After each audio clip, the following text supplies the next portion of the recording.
name's Hideout and welcome to Cycling MTG's Card Closeup, where we take a deep dive into a card from Magic's history. And without further ado, let's get to it.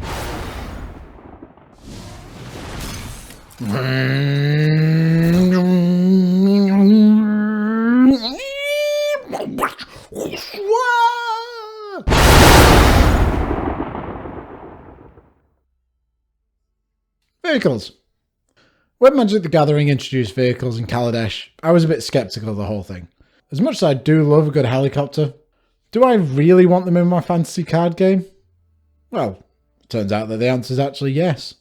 They're a really cool game piece. I really enjoy their frame, perfectly capturing the steampunk aesthetic of Kaladesh. And although there have been a couple of missteps in terms of design, that's more down to cards being colourless, which does often lead to their ubiquity. I think they've really done a good job in balancing them going forward. They've started to explore more coloured artefacts, creating such magnificent unplayables as Mizium Tank, which is a fitting jumping off point for today's card.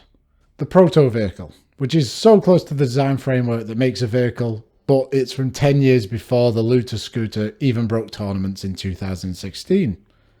Keldon Battlewagon is a 5-mana artifact creature who weighs in at a glorious 0-3 stat line. However, there is more. It has trample, so it's good on attack, if it had some attack. But it can't block, so it's literally atrocious on defense. But it does have the words, when Keldon Battlewagon attacks, sacrifice it at the end of combat. So it's good on attack once. But there is one more line of text, which is where the vehicle comparison comes in. Tap an untapped creature you control. Keldon Battlewagon gets +X+O until end of turn, where X is the tapped creature's power. This is very reflective of the crew ability that we see on vehicles. I do like this card, even though it's pretty terrible.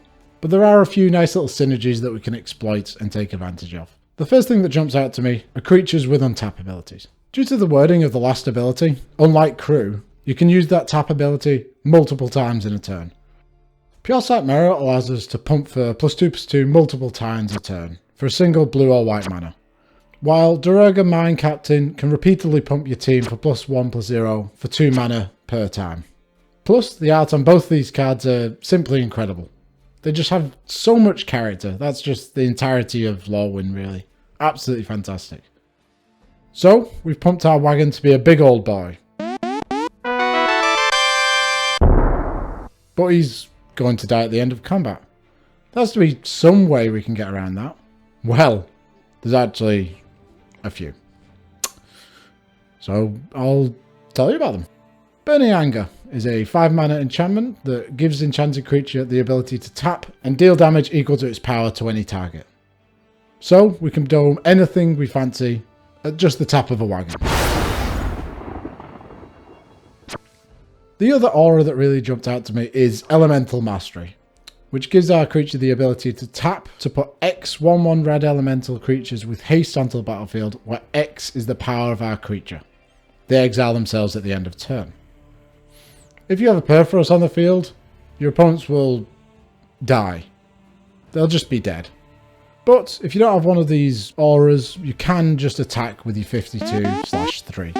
And as it has 0 power, there are a lot of ways to make this unblockable.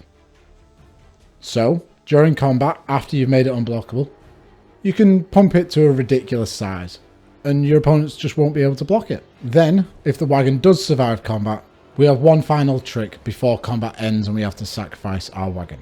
After combat damage has been dealt, we have time to respond before you have to sacrifice the wagon. This means that if you have a fling effect, or you're playing something like Brian Stoutarm as your commander, after combat damage has been done, you can throw the wagon at another player and take another player out of the game. The last interesting part about this card is its base stat line. Having 0 attack can lead to us bringing the sucker back with the likes of Alessia, who smiles at death, or a Revelark if that floats your boat. All in all, the wagon is a pretty cool card, and while it isn't broken by any stretch of the imagination, I can see myself slotting this into a few decks. A few underpowered decks, admittedly, but what more could you ask for from that? It's a unique card that your friends will have not seen before. And that wraps up our card close-up for today. I hope this video has inspired you to try out this card in your own decks, and if I have missed anything to do with this card, please do leave a comment. If you enjoyed this video and want to see some more content, do consider subscribing as it helps the channel and you can keep up to date with all the strange and wonderful cards in Magic's history. Thanks for watching, and I'll see you soon.